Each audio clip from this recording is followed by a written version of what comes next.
¿Es posible adaptar un dibujo animado a la pantalla grande? Por supuesto, pero parece casi imposible. Entonces, ¿por qué es tan difícil trasladar la animación a live action? La respuesta corta es que la animación no es más que otro formato audiovisual que sigue las mismas reglas básicas del cine. Lo único que cambia es la ejecución. La respuesta larga la intentaré responder con este video, así que quédense hasta el final.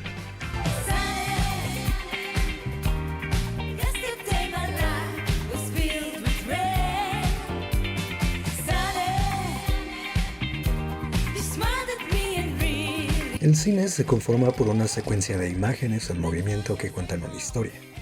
La animación entonces sigue siendo una secuencia de imágenes en movimiento, pero en este caso pueden ser dibujos, pinturas o generados por computadora. ¿Y por qué es tan complejo hacer una adaptación si son prácticamente lo mismo? Como dije, depende de la ejecución. Puede haber un argumento de que una existe en un espacio tridimensional y la otra en un espacio bidimensional. Pero aunque la animación exista en un espacio 2D, se siguen respetando las leyes de la física.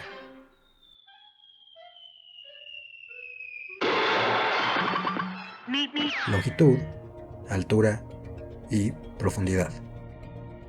Podríamos ponernos muy exquisitos y hablar de todos los aspectos técnicos de una producción cinematográfica y una animación por horas. Pero, en resumen, ambas están contando una historia a través de imágenes. La diferencia es cómo lo hacen.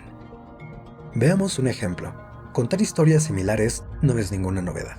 Algunas películas que abarcan un mismo tema o una misma historia siempre terminan siendo diferentes una de otra. A lo largo de la historia han habido miles de adaptaciones de las obras de William Shakespeare, y por supuesto las seguirán habiendo. Hamlet, Romeo y Julieta, Macbeth y muchas más. Lo mismo se puede decir de las historias bíblicas, como Los 10 Mandamientos y El Príncipe de Egipto. La obra cinematográfica de 1956, que cuenta la historia de Moisés, fue una de las cintas más grandes en la historia del cine gracias a sus impresionantes efectos visuales. Para la época, esto fue bastante innovador y bastante sorprendente.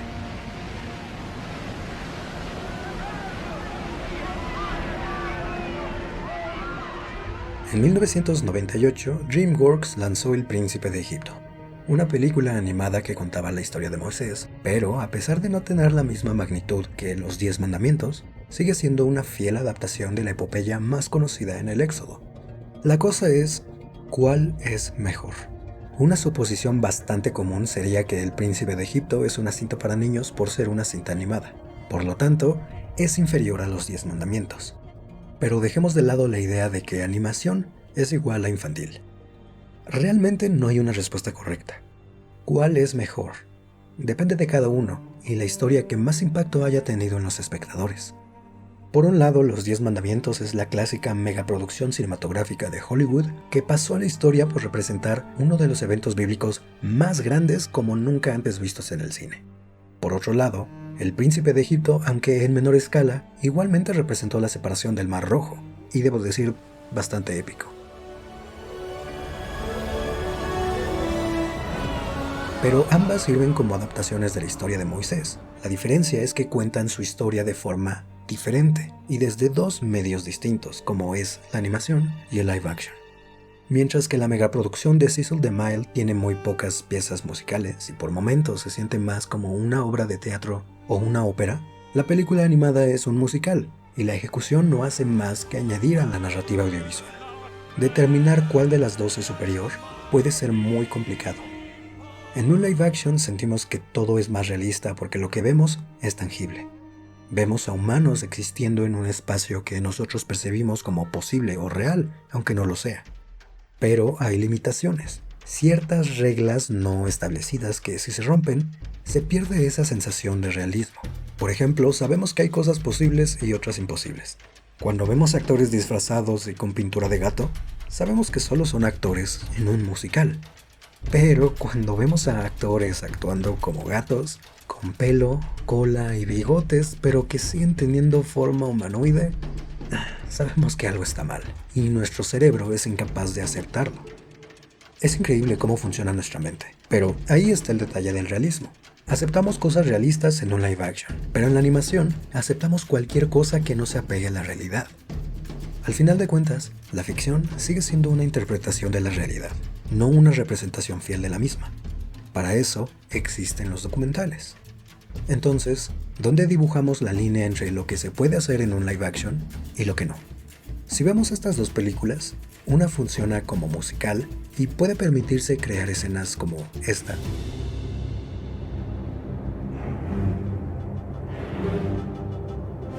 sin perder credibilidad. Pero la otra no puede hacer lo mismo, y es ahí donde existe la gran diferencia entre una animación y un live action. La animación puede alterar la realidad a su gusto, tal y como la conocemos, pero incluso rompiendo las reglas de nuestra realidad, existen reglas dentro de la animación y dentro de su misma realidad creada, como por ejemplo animar a diferentes cuadros por segundo. La animación tradicional 2D comúnmente está animada en doses, o sea que hay movimiento cada 2 fotogramas. El estándar de los medios audiovisuales como el cine y la televisión es de 24 fotogramas por segundo, por lo que en total hay 12 dibujos en un segundo. Pero también existen las animaciones en unos, 13 e incluso 4, pero veamos las más comunes. Animar en unos implica que hay movimiento en cada fotograma, en total 24 dibujos en un segundo. Esto normalmente se utiliza para escenas de acción o cualquier movimiento rápido, pero eso también implica más trabajo. Animar en 13 sigue la misma regla que las anteriores. Hay movimiento cada 3 fotogramas, por lo que en total terminan siendo 8 dibujos en un segundo. Como podemos ver, esta técnica da la sensación de lentitud. Normalmente se usa para escenas que no requieran tanto movimiento, pero también es la que más se utiliza en el anime. Esto es porque le da a los artistas el tiempo necesario para detallar meticulosamente cada frame, a diferencia de la animación occidental que no se enfoca tanto en el detalle, sino más en la acción. Pero, por supuesto, hay excepciones y puedes jugar con animación. Puedes hacer que un objeto o un personaje esté animado en 12 y otro en 13 para darle más vida y personalidad a tu animación. Pero este tipo de decisiones creativas no son posibles en un live action.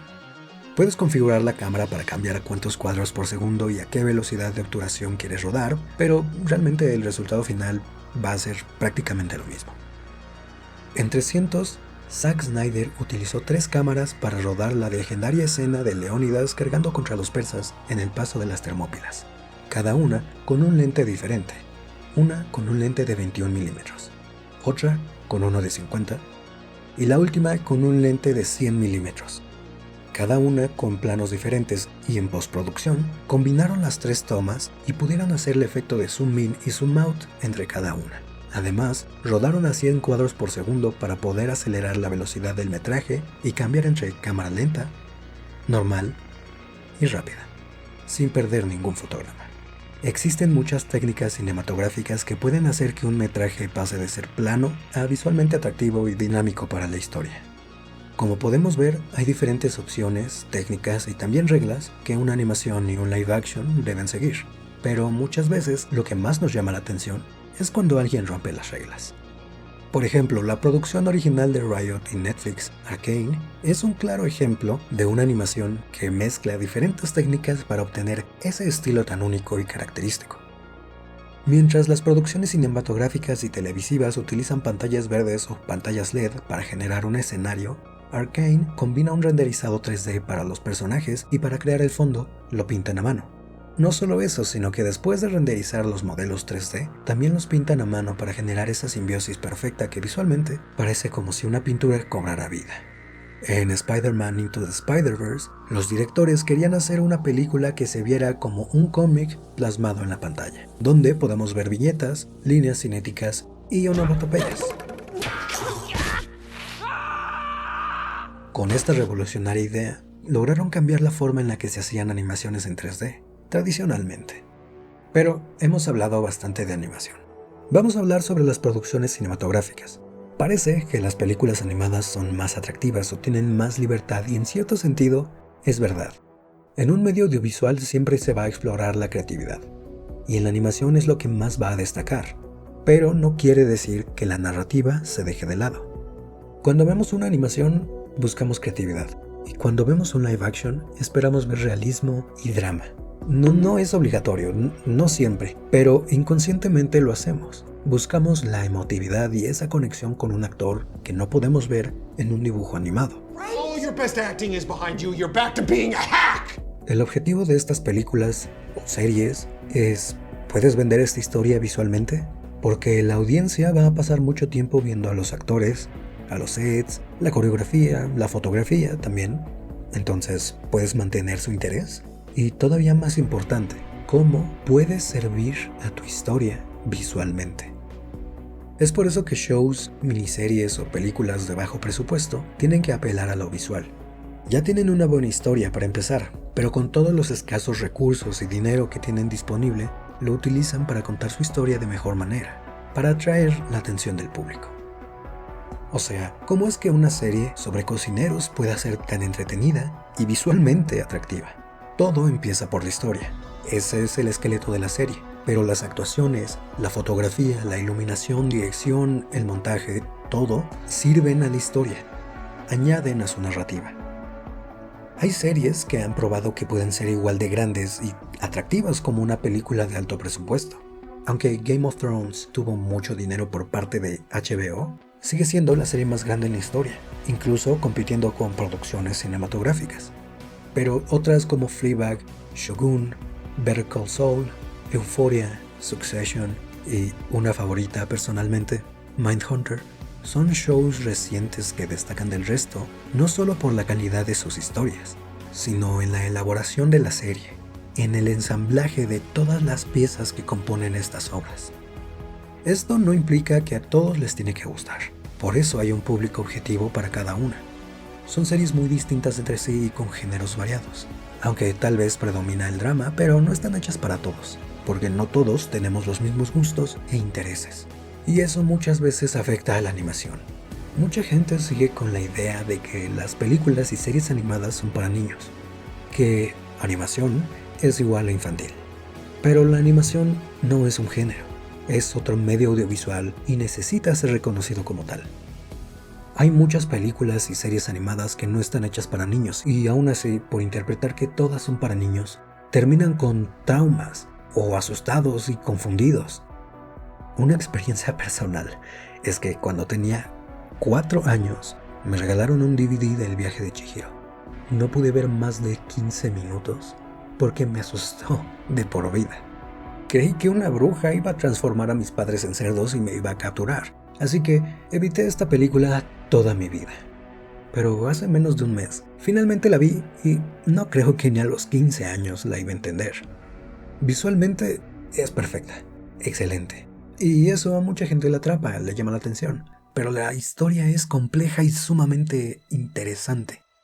Que sean dibujos animados no significa que sea perfecta para un niño, y mucho menos de 4 años. Y que sea live action tampoco significa que sea para adultos. Por ejemplo, ¿cuántos de aquí vieron los Teletubbies? O Barney. Plaza Sésamo. Eran shows para niños únicamente, entonces no existe tal cosa como live action es para mayores y es épico. Y la animación es para niños, bobo y sin sustancia.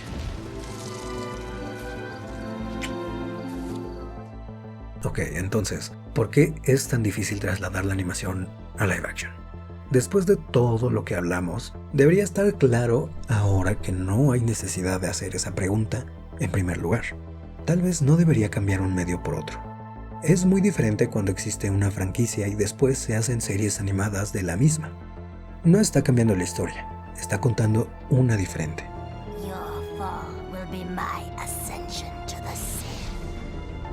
Está añadiendo a lo que ya hemos visto, no lo está suplantando. No intenta reemplazar lo que ya se hizo. Por ejemplo, ¿qué tan buena idea sería tener un live action de Arcane? Pésima. Nadie quiere eso. Bueno, hay gente que sí, pero adaptar Arcane debería ser delito y pagarse con cárcel. Lo mejor es dejar las cosas en su lugar.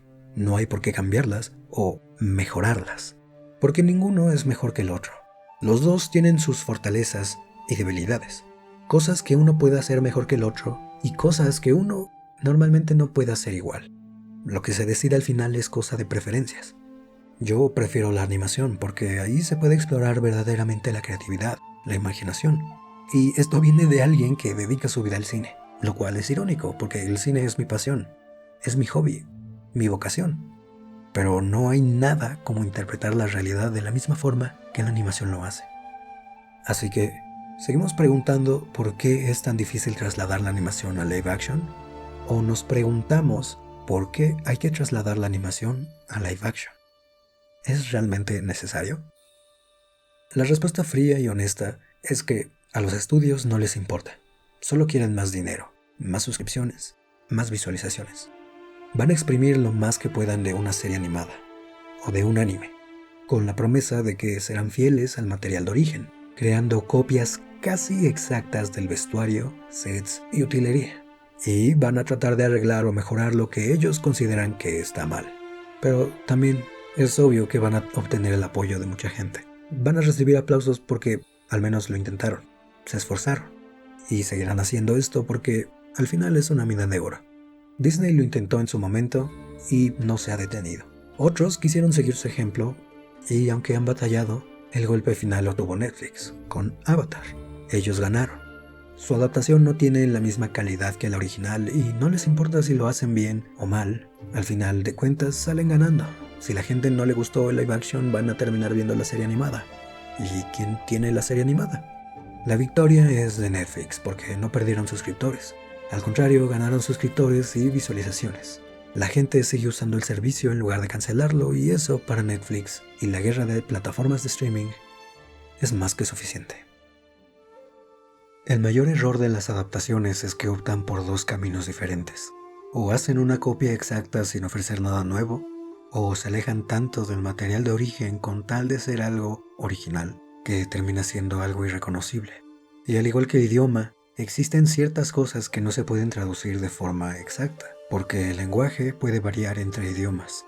En algún lugar una palabra significa una cosa y en otro puede tener un significado muy diferente. Entonces no hay una forma de traducir o trasladar de forma literal un formato como lo es la animación a live action.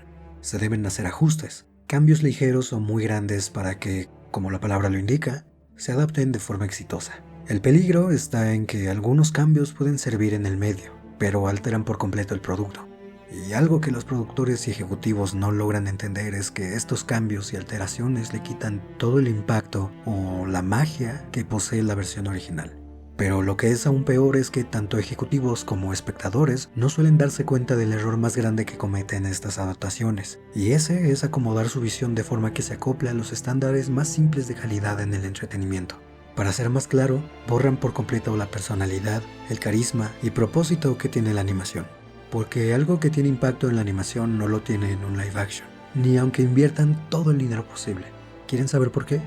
Porque obras como Dragon Ball o Samurai Jack están plasmadas por sus creadores. La personalidad y el carisma y propósito de Akira Toriyama o Gendy Tartakovsky o Isao Takahata y Hayao Miyazaki no se pueden replicar. Son de ellos y de ellos únicamente. Sus creaciones llevan impresas su esencia y cuando otra persona tiene la tarea de adaptar las creaciones de otro, la esencia y el sello que tanto reconocemos se pierde por completo. Al final, todo se reduce a contenido y productos que ofrecer sin importar la calidad. Lo que importan son los números.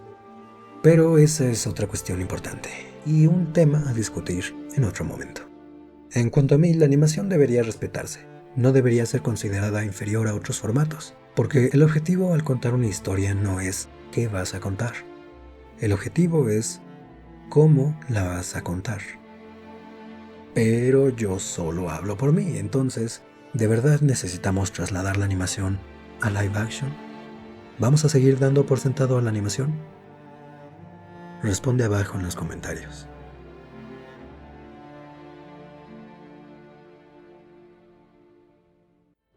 Bueno, agradezco a los que hayan visto este video hasta el final y también a la gente nueva que ha llegado al canal. Este video originalmente era un video sobre Avatar, pero me tardé mucho en hacerlo ya que no tuve demasiado interés en la serie. Y tampoco es mi objetivo hacer críticas o reseñas porque no soy un crítico y no me gusta calificar las cosas que veo. Simplemente me gusta compartir mis ideas de una forma que sea interesante y sin ofender a nadie o despreciar los gustos de otras personas.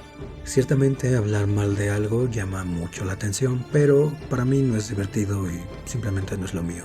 Aunque digas lo que digas, nunca puedes complacer a todo el mundo. Pero bueno, al final el propósito y la idea central de este video era exactamente el mismo de lo que terminaron viendo, así que espero que les haya entretenido por lo menos. Y bueno, si les gustó el video pueden dejar su opinión o un like, y si no les gustó también son libres de hacerlo. Aprecio a todos los que pasan por aquí porque ayuda a mi canal, ya que YouTube no me quiere ayudar y lo único que hace es enterrar mi canal por subir tan pocos videos, así que espero que me disculpen. Yo por ahora me despido. Gracias de nuevo. Mi nombre es Scott y espero que puedas acompañarme la próxima vez para ver más allá de la ficción.